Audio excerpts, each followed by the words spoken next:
हरे कृष्णा। नमस्कार दोस्तों, आप समस्त श्रोतागण का आपके YouTube चैनल जीवन अमृत पर हार्दिक अभिनंदन है। कार्तिक मास का शास्त्रों में विशेष महत्व बताया गया है। इस महीने में जो व्यक्ति भगवान विष्णु और माता लक्ष्मी की उपासना करता है उसकी सारी इच्छाएं भगवान पूर्ण करते हैं।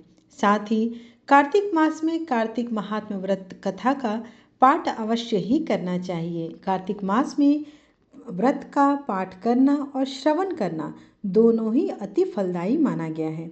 आज की वीडियो में आप श्रवण करेंगे कार्तिक महात्म्य कथा का 25वां अध्याय। इसके पहले की सारी कथा का श्रवण करने के लिए आप सबका बहुत बहुत धन्यवाद। का आरंभ करने से पहले हम भगवान विष्णु का ध्यान करेंगे, तत्पश्चात कथा का श्रवण करेंगे, उसके बाद आरती करेंगे। सर्वप्रथम हाथ में एक पुष्प ले लें, तब भगवान विष्णु का ध्यान कुछ इस प्रकार से करें।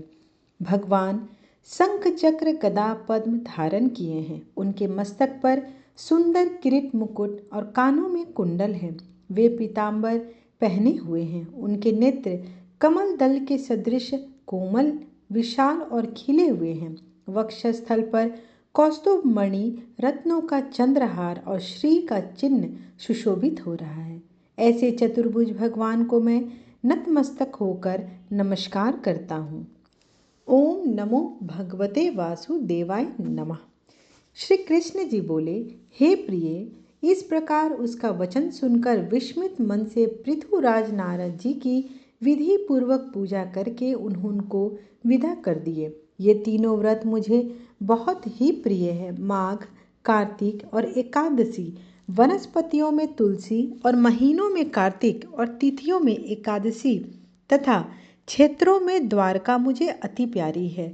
इंद्रियों को वश में करके जो इनका सेवन करेगा वह मुझको बहुत ही प्यारा होगा। वह पुरुष पापों से भय न करे। हे प्यारी, इन तीनों की सेवा करने वाले पुरुषों के पाप मेरे प्रसाद से दूर हो जाते हैं। सत्यभामा बोली, हे नाथ, जो आपने मुझसे यह बात कही कि पराये दिए पुण्य से कलह मुक्ति को प्राप्त हुई, यह बड़े विस्मय की बात है। इस कार्तिक मास का ऐसा प्रभाव है कि अगर आपको ऐसा प्यारा है तो इससे स्वामी से द्रोह आदि पाप भी स्नान के पुण्य से दूर हो गए। हे प्रभु, पराया पुण्य देने से ही मिलता है या बिना दिए ही किसी तरह मिल सकता है, उसे कहिए। श्री कृष्ण जी बोले, बिना दिए हुए पुण्य तथा पाप मनुष्यों को जैसे मिलते हैं, उस चीज को मैं यथावत तुमसे कहता हूँ, उसका श्रवण करो। सतयुग आदि अर्थात कृत, त्रेता और द्वापर में देश, गांव और कुल पुण्य पाप के अंश भागी होते हैं और कलयुग में केवल करने वाला ही पुण्य तथा पाप का भागी होता है।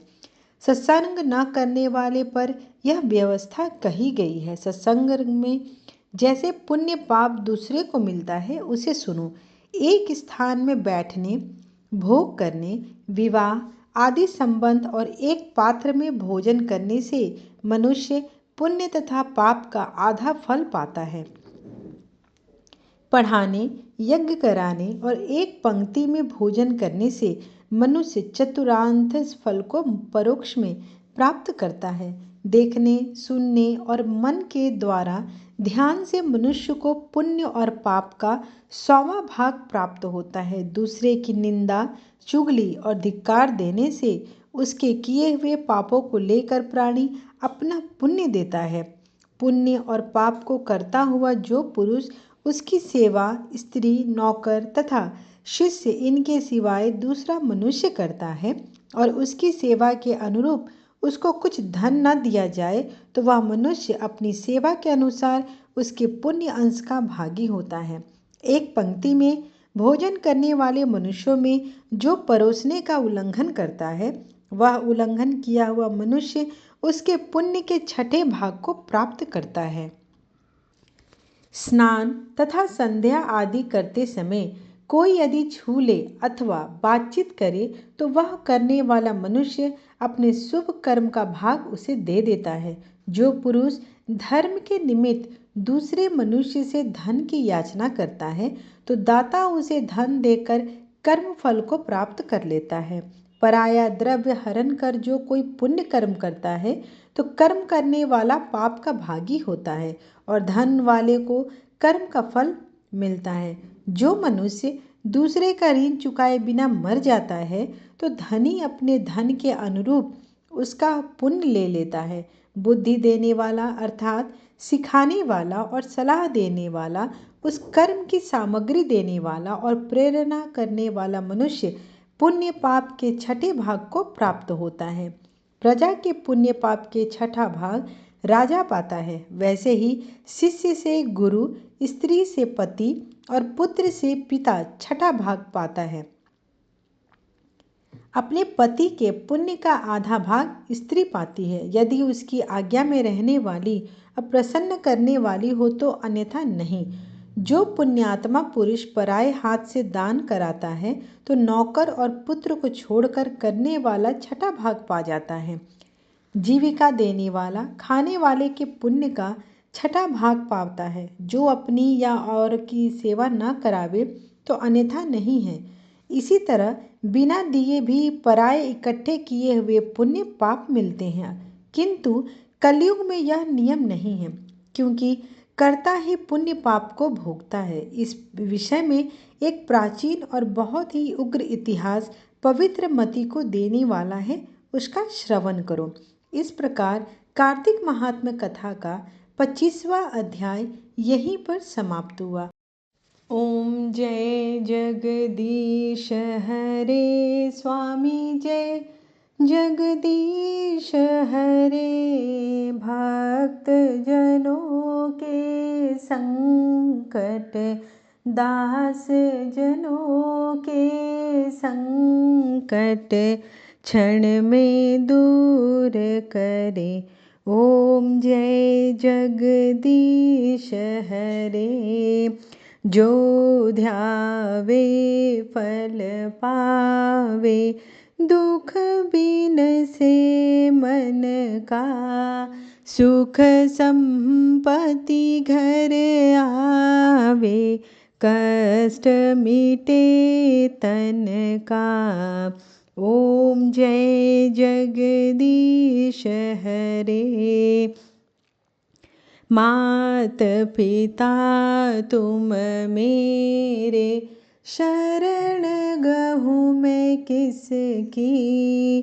तुम बिन और न दूजा, आस करूँ मैं जिसकी। ओम जय जगदीश हरे। तुम पूर्ण परमात्मा, तुम अंतर्यामी। पार ब्रह्म परमेश्वर, तुम सबके स्वामी।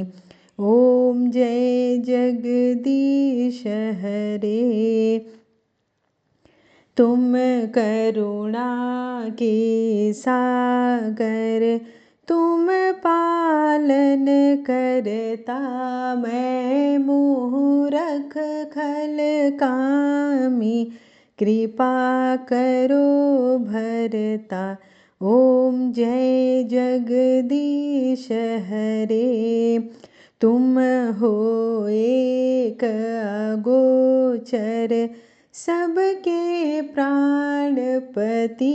किस विधि मिलूं दया मैं तुमको, मैं कुमति। ओम जय जगदीश हरे। दिन बंधु दुख हरता, तुम ठाकुर मेरे। अपने हाथ उठाओ, द्वार पड़ा मैं तेरे। ओम जय जगदीश हरे। विषय विकार मिटाओ, पाप हरो देवा। श्रद्धा भक्ति बढ़ाओ, संतन की सेवा। ॐ जय जगदीश हरे। श्री जगदीश जी की आरती जो कोई नर गावे, कहत शिवानंद स्वामी सुख संपत्ति पावे। ॐ जय जगदीश हरे।